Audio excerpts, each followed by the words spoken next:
We are going to talk about gender, sex, sexuality, and other types of terms that define part of our identities. First, let's talk about the paradox. The biological categories of sex strongly influence the social dynamics of gender. However, the social categories of gender can sometimes determine the biology of sex. So you need to watch the animated short film from your video from your book code.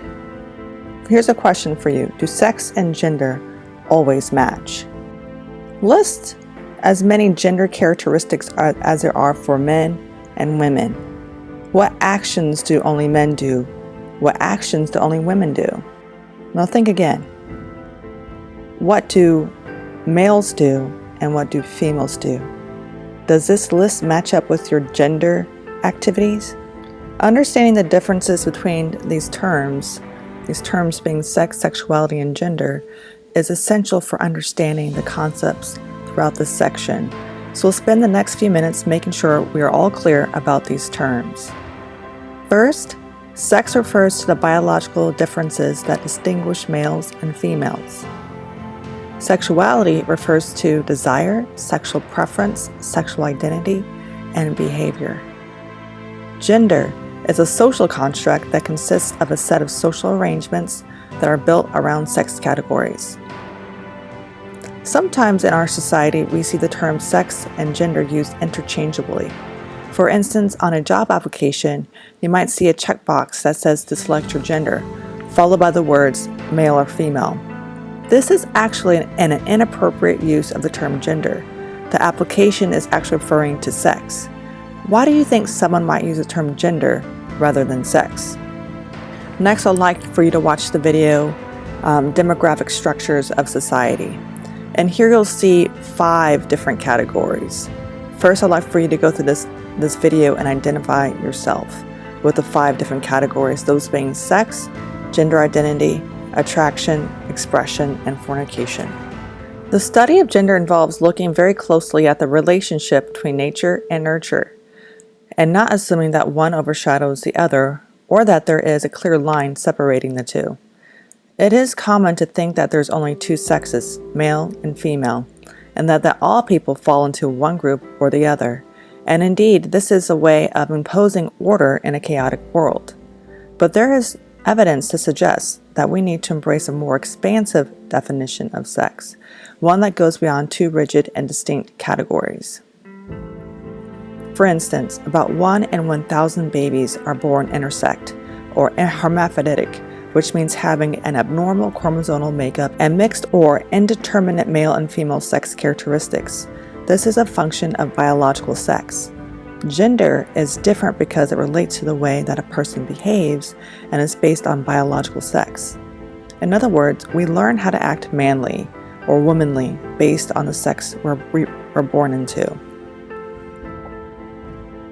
I would like for you to just observe people that you're around or on television and just how they act. What kinds of behavior do they display? How do you know that's what men are supposed to do or women are supposed to do or males are supposed to do or what females are supposed to do? Also, I would like for you to watch the video about intersex people and their own experiences from their own voices. Watch this clip using your book code. In it, you'll find that Amos Mack talking about being a transgender man and the magazine that he publishes for a trans audience. When Dalton asked Amos what he felt more like a man now than before he transitioned, Amos states that he didn't know what a man is supposed to feel like or what women are supposed to feel like. Do you know what men are supposed to feel like or what being a woman is supposed to feel like? How did you learn to be masculine or feminine? What were some agents of socialization in your lives that shaped who you are in terms of your gender identity? When we talk about behaving as a man or a woman, we're talking about gender roles. And gender roles are sets of behavioral norms assumed to accompany one's status as female or male. Evidence shows that gender roles have more to do with social status than biology. When you're growing up, did you ever hear someone telling you that you're not really acting like a girl or not really acting like a boy? Did you receive harsher or more lenient punishments because you're a boy or a girl? Did you notice how your teachers treated you differently and treated other students differently depending upon their gender? Next, watch the video about Easy Bake Oven. In this video, you'll see that a boy really wanted to use an Easy Bake Oven. This toy has been marketed for girls. In this case, Hasbro company changed to also include boy Easy Bake Ovens. There are lots of thoughts and definitions of feminism coming from scholars, coming from activists, and coming from the population as a whole. We have generally 3 waves of feminism in the United States. And feminism is an intellectual consciousness-raising movement based on the idea that women and men should be accorded equal opportunities and respect.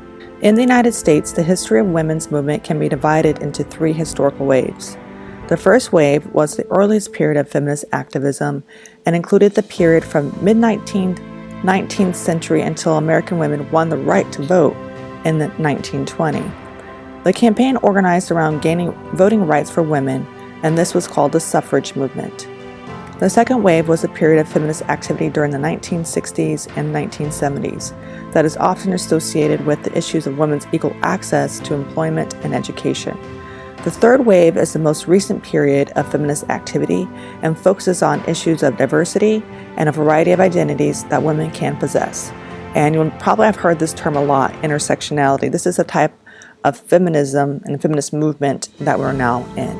There's different perspectives regarding feminism, and each perspective has contributed to our understanding of gender differences and gender roles. And no doubt other theories or approaches will emerge in the future. When assessing these various approaches, it is important to ask how useful each one is for explaining people's experiences and behaviors. Feminism seeks to get people to understand that gender is an organizing principle of life, that is related to other social structures, and in particular, it relates to those social structures on an unequal ground, and thus power is fundamentally at play when we talk about gender differences. A wide range of theories and approaches have been applied to the study of gender, including structural functionalism, psychoanalytic theory, conflict theory, micro-interactionist theory, postmodern theory, and ideas from Black feminists. Structural functionalist approach of studying gender assumes that gender differences exist to fulfill necessary functions in society. This type of theory doesn't allow for the possibility that other structures could fulfill the same function, or for the fact that structures change throughout history. An example of structural functionalism in gender studies is Talcott Parsons' sex role theory. This theory suggests that men and women perform their sex roles as breadwinners and wives and mothers, respectively, because of the nuclear family is the ideal arrangement in modern societies. Functionalists tend to believe that society functions the way it does as a result of men's and women's having different roles and tasks. They also would likely agree that sometimes these differences result in inequalities, but that there is a purpose for the division in society. Psychoanalytic theories of studying gender focus on individualistic explanations for gender differences as opposed to societal ones. This theory supports that there are natural differences between men and women that dictate how they behave. The father of psychoanalytic theories is Sigmund Freud. Freudian theorists have provided an overly individualistic psychoanalytic account of sex roles. Although biological determinism plays a major role in Freudian theory, so does the idea that gender develops through family socialization. Conflict theories argue that patriarchal capitalists benefit through systems that subordinate women. Conflict theorists point out that men stand to lose a great deal if gender inequality disappears. For example, they would have to do more unpaid work or pay to have their homes kept up and children cared for. Conflict theorists are interested in the imbalance of power in society and the struggles that people go through trying to gain access to power that they traditionally have not had access to. In many societies, it is clear that women have not had access to power, and oftentimes they still lack access to power. Gender inequality can be found in all past and present societies. It invariably takes the form of patriarchy or male domination. Socialist feminists argue that all social relations, including relations between workers and the owners of the means of production, stem from unequal gender relations. Social constructionists argue that gender is a process that people participate with every social interaction they have. Essentially, socialist feminists try to get people to understand that all aspects of our lives are influenced by gender. Social constructionists argue that gender and its importance and meaning in a society are constructed by that society. In other words, society assigns the meanings to gender, and then we hold people accountable to those meanings.